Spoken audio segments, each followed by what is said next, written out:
मैं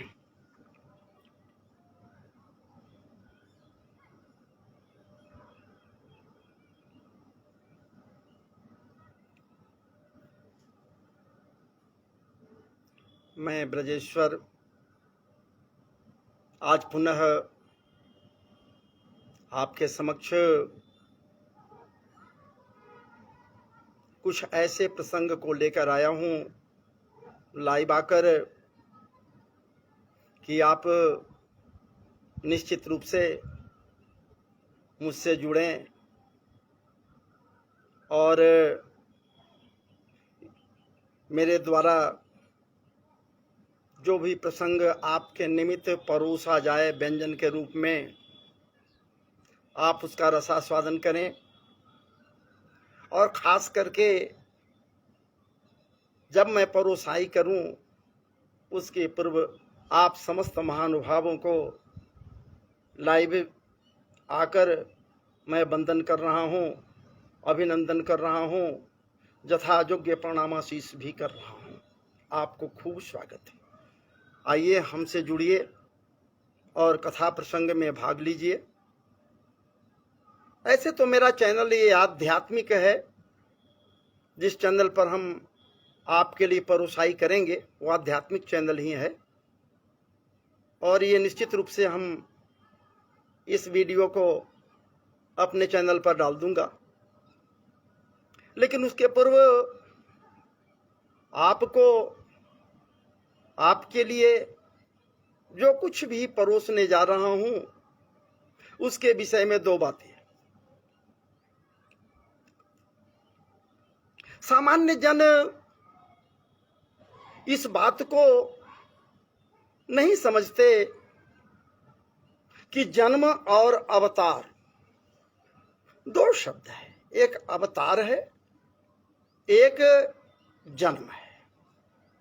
अवतारी पुरुष अवतार ग्रहण करते हैं, अवतार लेते हैं, और जन्म लेने वाले जननांगों से प्रकट होते हैं। जननांगों से उनका जन्म होता है। जन्म कही गई है तो भेद जो है, दोनों के बीच जो भेद है, उस भेद को सामान्य जन स्पष्ट रूप से नहीं समझते। मैं इसे समझाने का प्रयास करूंगा कि दोनों में भेद क्या है। अवतारी पुरुष अवतार लेता है, अपने विशिष्ट स्थान से उतरकर निम्न स्थान की ओर आता है, नीचे की ओर आता है। निम्न स्थान में हम लोग रहते हैं, वो अपने स्थान जो उसका विशिष्ट है, कोई आकाश से नहीं उतर कर आता। कोई ऊंचा, बहुत ऊंचा पहाड़ कैसा, हिमालय कैसा जो ऊंचा स्थान है, वहां से उतर कर नहीं आता। उसका जो विशिष्ट स्थान, उसका रहन सहन, जो कुछ भी है, जो अद्वितीय हो, अलौकिक हो, वहां जहां वो है, वहां से वो उतर कर आता है, उतरता है, अवतरित होता है। जैसे मान लिया गया बंधुओं, आप रात्रि के समय है, कहीं जा रहे हैं, रास्ते में कोई गड्ढा है, बड़ा सा खाई है, और उस खाई में आप गिर गए, अकस्मात गिर गए। और जब अकस्मात गिर गए, निकलने का, बाहर निकलने का कोई साधन नहीं है, आप कैसे निकलोगे भाई? मैं कैसे निकल सकता, कोई कैसे निकल सकता नीचे से? चिल्लाया, रात्रि का समय है, नीरव अंधेरी रात है, चिल्लाया, भैया मुझे बचा लो, निकाल दो, बाहर निकालो, बाहर निकालो। लेकिन कोई आ नहीं सकता। रात्रि का समय है, एकांत स्थान है, कौन सुनेगा उसकी बातें जो नीचे से बोल रहा है? कोई सुनने वाला है। और सुनने वाला कौन हो सकता है? वही जिसे हम नहीं देख सकते, जिसे हम नहीं देख रहे हैं। अलौकिक है, दिव्य है, अनंतानंत विभूषित है, जिसे पार ब्रह्म परमात्मा कही जा सकती है, वो तो सुन रहा है। बहुत से लोग ऐसे कहते हैं कि हम उसको देखा कहां? अरे भैया, देख कैसे सकते उसको? उसको देखने के लिए हृदय की आंखें चाहिए, मन की आंखें चाहिए। वो नश्वर नहीं है, कभी नाश नहीं होता। अब तुम्हारी आंखें, ये आंखें, हमारी आंखें जिससे हम देखने का प्रयास कर रहे हैं, ये तो नाश होने वाला है। एक दिन समस्त अंग जितने भी हैं, अंग प्रत्यंग सब के सब नाश हो जाएंगे। तो नाश होने वाले वस्तु से, नाश होने वाला जो चीज आपके पास है, उससे यदि आप उसको देखना चाहें जो नश्वर नहीं है, तो उसको आप कैसे देख सकते हैं? हम कैसे देख सकते हैं? देख नहीं सकते। लेकिन चिल्लाकर उसके पास अपनी आवाज को भेजने का प्रयास कर रहे हैं, कोई आवे, कोई आवे, कोई आवे, जो हमें निकाल दो भैया, निकाल दो। और कोई आया, नीचे की ओर आया, चाहे जिस माध्यम से आवे, रस्सा लटका करके रस्सा पकड़कर नीचे आवे, सीढ़ी लगावे, सीढ़ी के माध्यम से नीचे आवे। कोई अगर एकाएक या स्वयं आकर प्रकट हो जाए नीचे में, तो महाराज जी वो आया, आपको बाहर निकाल दिया। बस यही दोनों का भेद स्पष्ट हो गया। वो जो आया, उतर कर आया बाहर से अंदर की ओर, नीचे गहरी खाई में जो आया, जिस माध्यम से आवे, अपने विशिष्ट स्थान से हो चुके आया है ना, उतर कर आया है। वो अवतार ग्रहण किया, तब आपके सामने रूप लेकर प्रकट हुआ। उसका कोई रूप नहीं है, आदि है उसका, न आदि है न अंत है, कहीं कुछ तो नहीं उसका है, न रूप रंग लिंग भेद कुछ नहीं है। लेकिन चूंकि अवतार ग्रहण किया, आपको बाहर निकालने के लिए, तो जब तक रूप नहीं लेकर आवेगा तो प्रकट नहीं होगा, आपको निकालेगा कैसे? महाराज जी आप जो गिर गए, मैं जो गिर गया उस खाई में, यही तो जन्म है। अपनी इच्छा से नहीं गिरा, किसी के द्वारा गिराया गया उस गहरे खाई में।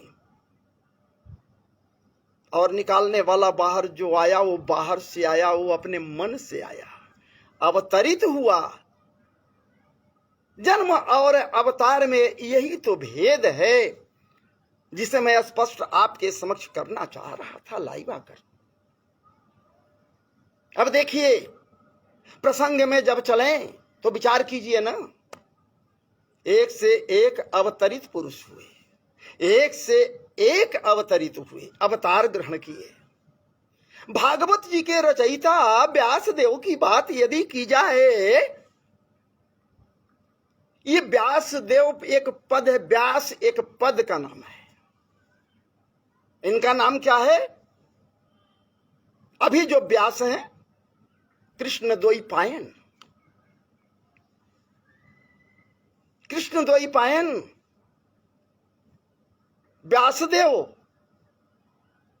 ये इस मनमंत्र के 28वें व्यास हैं। ये भी आप याद रख लीजिए, इस मनमंत्र के 28वें व्यास हैं। इनकी जन्म कथाओं की ओर यदि दृष्टिपात किया जाए, मैं भी संतों से जो सुना उसके अनुसार कुछ पढ़ने का भी मौका मिला। जन्म कैसे हुआ, क्या हुआ, गहराई से मैं नहीं जानना चाहता, लेकिन एक बात जरूर कहूंगा। उस मछोदरी दासराज की कन्या, जिसके शरीर से मरे हुए मछलियों की बू आती है, योजनों फैलती है, वो बू उसके समक्ष कोई जावे तो नाक दबा ले, तभी उसके पास जावे। और जब वो पराशर जी के द्वारा, ऋषि पराशर के द्वारा गर्भवती होती है, जब वो उसे प्रसव वेदना आता है, प्रसव वेदना से वो व्याकुल हो जाती है, तो व्यासदेव वो पराशर जी के निर्देशानुसार उसी द्वीप पर जाती है जो अपने सिद्धि के बल पर द्वीप बना दिए थे पराशर देव, पराशर ऋषि पराशर जी। उसी द्वीप पर जाती है, ये गर्भवती है मछोदरी, ये गर्भवती है, लेकिन अब इसके पास वो बू नहीं है, ये जोजन गंधा बन चुकी है। ऋषि पराशर इसे सौरभ्य संपन्न बना दीन है। महाराज जी कोई सामान्य बात नहीं है, सिद्ध वो पुरुष है, वो महात्मा है, ऋषि हैं, सिद्ध हैं। उनके तपोबल से, उनके तेजोमय विचार से, स्पर्श से वो जो जनगंधा हो गई है। अब जो खुशबू निकलते हैं सौरभ्य संपन्न है। कोई नहीं जान पाया ये गर्भवती है, लेकिन प्रसव की वेदना तो हो रही है। प्रसव वेदना, वो तो समझ रही है कि हमको अब प्रसव वेदना हो रहा है, और उनके निर्देशानुसार उसी द्वीप पर जाती है। अब प्रसव वेदना से विक्षिप्त सा होती है, व्याकुल सा होती है, और एकाएक उसके समक्ष एक जटाजूटधारी हाथ में कमंडल लिए, आहा क्या बात है, एक बालक प्रकट हो जाता है। एक बालक प्रकट होता है। कहां उसके जननांग से उसका जन्म होता है? नहीं महाराज जी, वो प्रकट होता है, वो बालक अद्वितीय है, अलौकिक है, तेजोमय है, तेज से संपन्न है।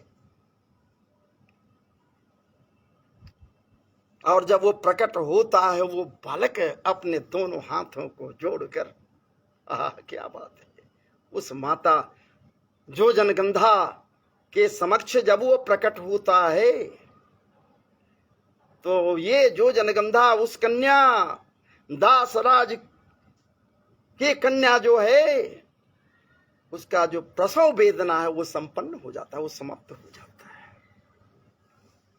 प्रसव वेदना हालांकि वायु पूरित है, प्रसव में और कुछ नहीं है, वो वायु पूरित है। कथा के अनुसार मैं कर रहा हूं, मैं थोड़े अपने बाप की तरफ से बात कर रहा हूं, लेकिन वो वायु पूरित है। वो वायु कहां चला जाता है कोई था नहीं है, लेकिन सामने जो प्रकट होता है बालक जटाजूटधारी, हाथ में कमंडल लिए, दिव्य अलौकिक, वो प्रणाम करता है। प्रणाम माते, वो काले रूप काले रंग का है, इसलिए वहीं पर उसका नामकरण भी हो जाता है कृष्ण कृष्ण कृष्ण।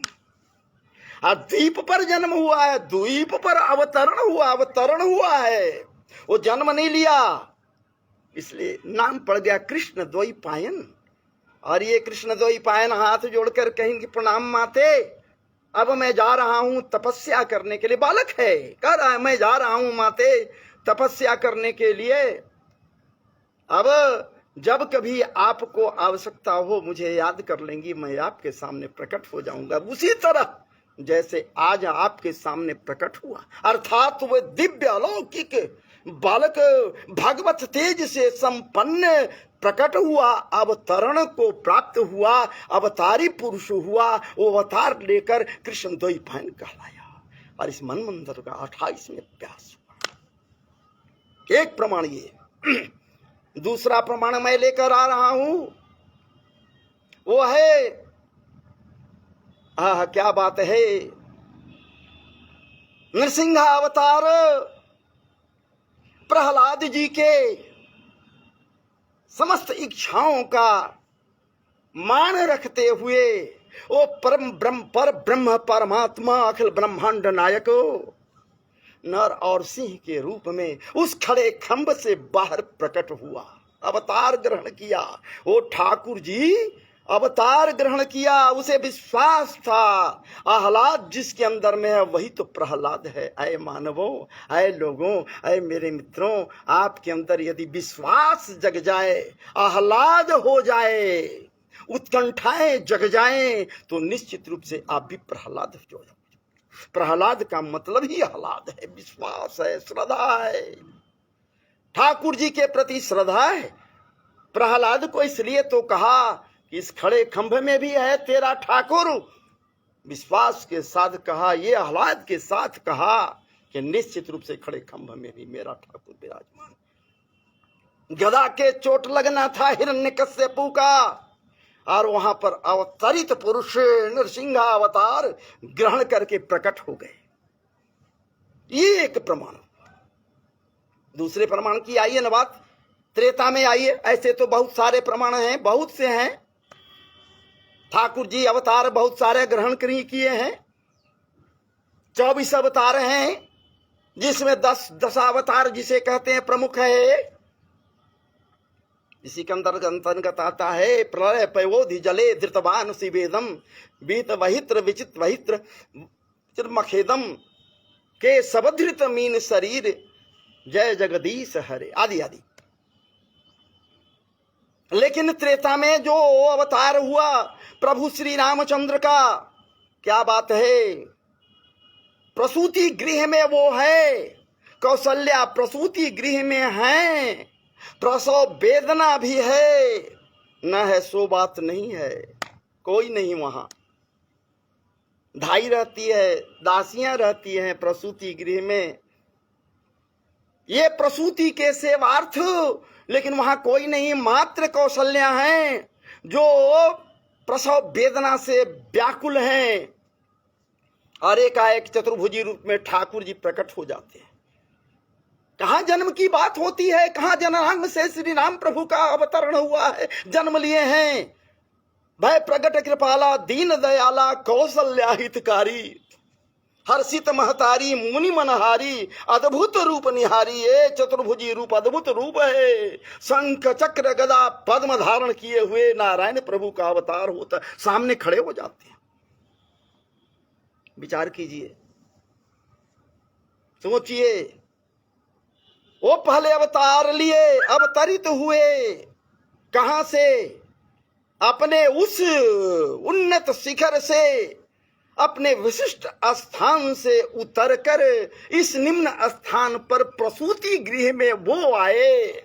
वो विश्वास था कौशल्या का, वो हलाद कौशल्या का, वो श्रद्धा कौशल्या का, इसलिए वो निम्न स्थान में प्रसूति गृह जहां बदबू ही बदबू होता है वहां ठाकुर जी, क्या बात है, अब वो प्रसूति गृह बदबू वहां रहा जहां ठाकुर जी आ गए, क्या बात है।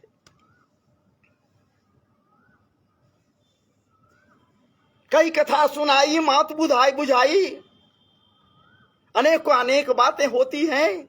तजहु तात यह रूपा कि जय शिशु लीला अति प्रियशीला सोई सुख परम अनुपा। सुनी बचन सुजाना रोदन ठाना होई बालक सुर भूपा, तब जाना गया, तब जाना सब लोग जाना कि बालक जन्म ले लिया।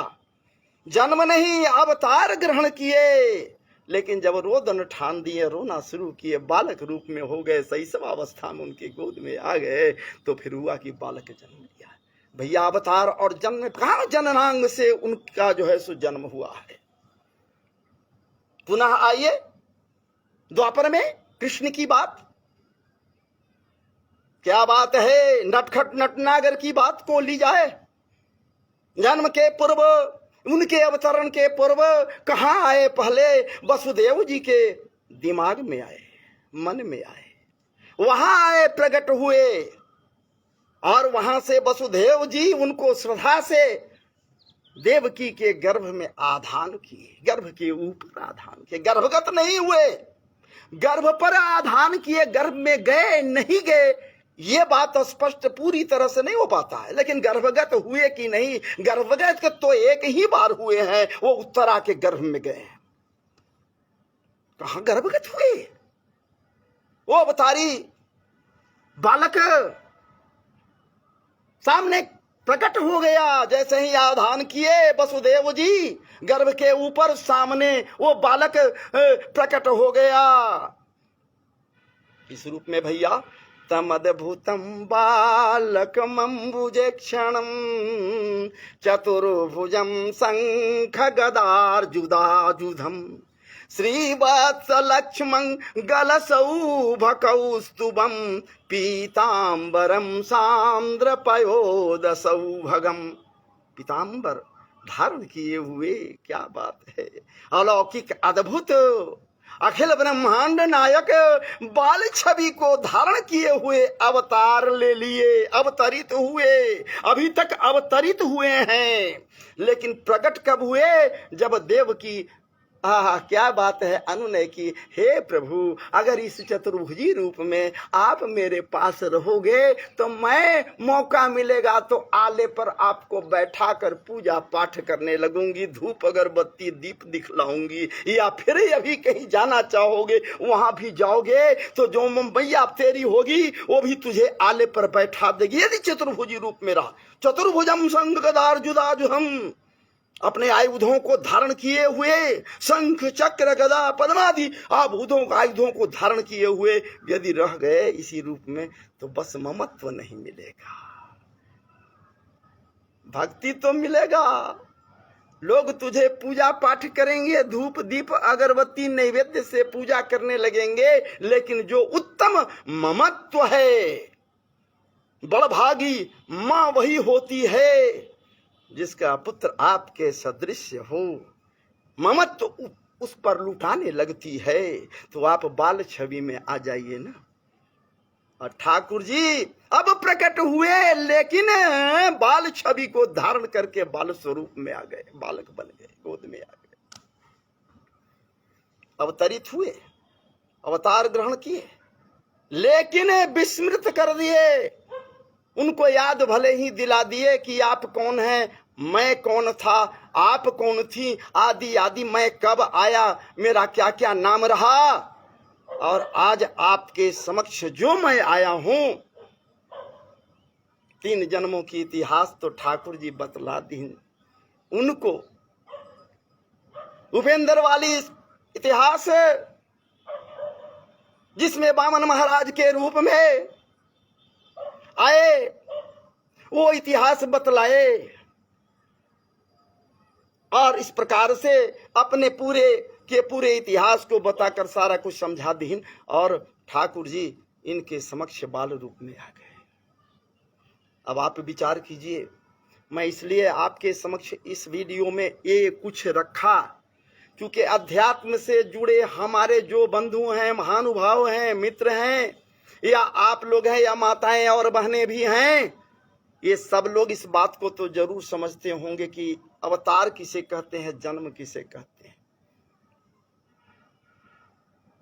लेकिन जो बेचारा सामान्य जन है, जिसको कुछ नहीं पता, हम लोग भागवत जी को लेकर आते हैं जरूर उनके समक्ष, लेकिन गुड़ से गुड़ हल्की हल्की बातों को, सामान्य बातों को उनको समक्ष नहीं रखते, इसलिए भागवत जी के विषय में वो पूर्ण रूप से समझ नहीं पाते। तो सामान्य जनों को मैं ये बातें बतलाने के लिए आपके समक्ष आकर आज इस वीडियो में कुछ रखा।